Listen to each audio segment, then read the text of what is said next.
চোখে আঁকছে শীত বাহারি ডাক টিকিট, দু চোখে আঁকলো শীত বাহারি ডাক টিকিট।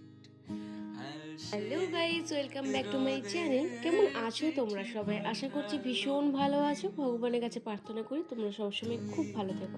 তো চলে এসেছি আজকে আরও একটা নতুন ব্লগ নিয়ে।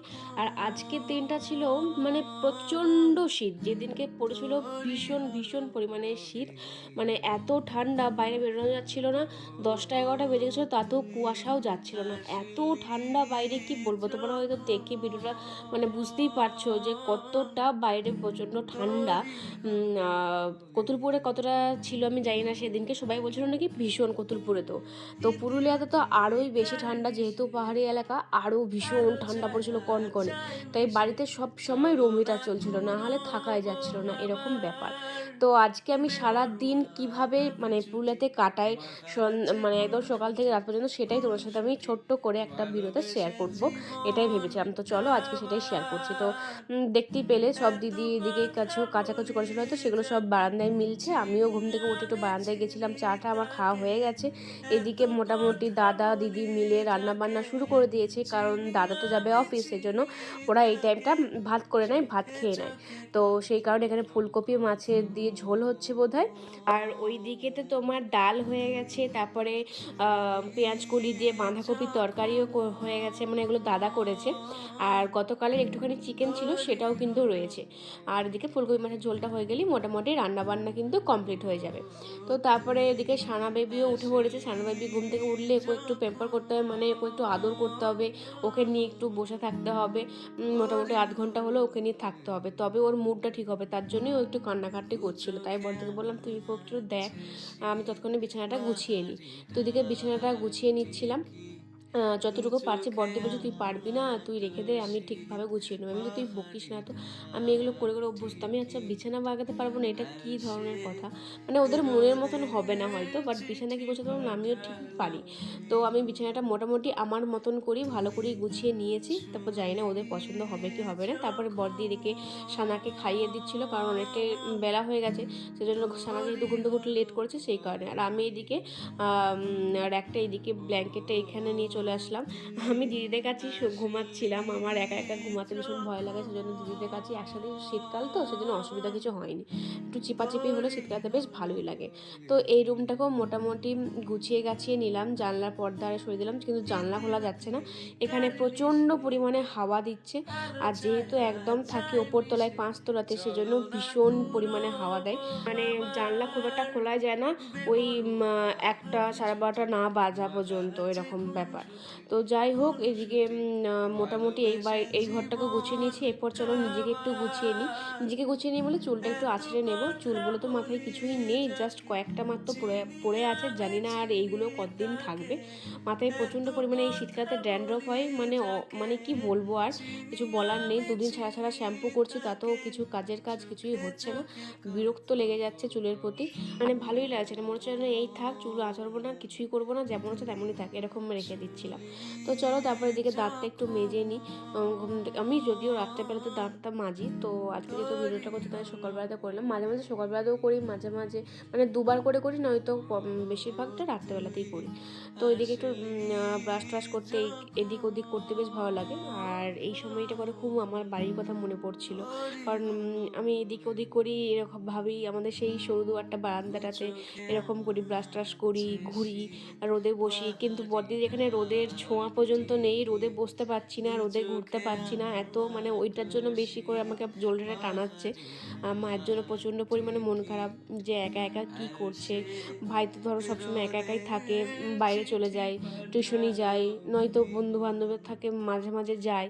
তো বাইরে থাকে, তো মা একা একা, সেই জন্য ভীষণই মনটা খারাপ লাগছিলো। মাকে তো সবসময় ফোন ভিডিও কল সবই করছিলাম, ভীষণই মন খারাপ, মানে ভীষণই। মাকে বারবার ধরে আসতে বললাম, কিন্তু ওই যে ভাইয়ের কারণেই আসতে পারিনি। ভাইয়ের তো সামনে এক্সামসের জন্য আগে থেকে অতটা এলে হবে না। তো আমার যেহেতু অনেক দিনের ট্যুর এবারে, সেজন্য মা বলছে তুই যা, তারপরে আসার সময় তোকে নিয়ে আসবো, আনতে যাবো 1 সপ্তাহের জন্য। তারপরে ঠিক আছে। তো মোটামুটি আমরা তো সবাই খেতে বসে পড়েছিলাম। এদিকে আমি ব্রাশ করছি বলে সানাকেও ব্রাশ করতে হবে, আর এদিকে দাদা কিন্তু অফিস বেরিয়ে গেল। আর আমার হাতের আঙুলটা কেটে গেছিলো কীভাবে জানি না, তো প্রচণ্ড পরিমাণে জ্বলছিল, সেজন্য বড়দিকে বললাম যে আমার ভাতটা একটু মাখিয়ে দে, আমি তাহলে চামচটা দিয়ে তারপরে খেয়ে নেবো। তো আমাকে মাখিয়ে দিয়েছিল, তারপরে আমি চামচ দিয়ে কিন্তু বেশ সুন্দরভাবে খেয়ে নিলাম। আর জানোই তো গরম গরম ওই টাইমটাতে ভাত খেতে 10টার সময় করে স্কুল টাইমটায় ভীষণই ভালো লাগে, যাই দিয়ে হোক না কেন ভীষণ ভালো লাগে। আর অনেক কিছুই ছিল, তো ভীষণই ভালো লাগলো। দিদির রান্না দাদার রান্না সবসময়ের জন্য খুবই ভালো, আর মুখ পাল্টানি খেতে দেখবে সবসময়ের জন্যই ভালো লাগে। সবসময় মায়ের ধরো খাচ্ছিলাম, একঘেয়েমি হয়ে গেছিলো ব্যাপারটা। তো দিদিদের কাছে যে দিদিদের রান্না খেয়ে ভীষণই ভালো লাগছে। আর দিদিরা তো কিছু কাজ করতেই দিচ্ছে না, মানে বসিয়ে বসিয়ে খাওয়াচ্ছে, কি আর বলবো, মানে আরামে আরাম আর কি। তো এদিকে আমি নেল পালিশ পরেছি বলে, হাতে নেল পালিশটা পরেছিলাম বলে, তো সানা বেবিকেও নেল পালিশ পরিয়ে দিতে হবে। তো ও দেখো কত সুন্দরভাবে চুপচাপ বসে বসে নেল পালিশ পরছে। আর রুম হিটার কিন্তু আমাদের সামনে চলছে, কারণ থাকাই যাচ্ছে না, বললামই তো। তো এদিকে ও কিন্তু ভীষণ হ্যাপি হয়ে গেছে নেল পালিশ পরে, শুধু বলছে মিমি আমাকে একটু নেল পালিশ পরিয়ে দেবে, আমি একটু নেল পালিশ পরবো। আমি ঠিক আছে, তুই নেল পালিশটা নিয়ে আয়, আমি পরিয়ে দিচ্ছি। তো এখানে বাজছে মোটামুটি ওই 10:30 না 11:30 মতন বাজছে হয়তো। তো তারপরে ও নেল পালিশ নিয়ে এখন বসে আছে, আর যেই পা থেকে একটু নেল পালিশ বেরিয়ে গেছে, ওর মুখের এক্সপ্রেশন দেখলে কি বলবে, আমি তো সেটা ক্যাপচার করতেই পারলাম না। তো যাই হোক, তারপর মোটামুটি সব কাজ তো শেষ। এখন দিদি এরপরে ঘরটা একটু ধুয়ে মুছে নিচ্ছে, ঝাঁটপাট দেওয়া হয়ে গেছে সকালবেলাতেই, তো এখন একটু মুছে নিচ্ছে।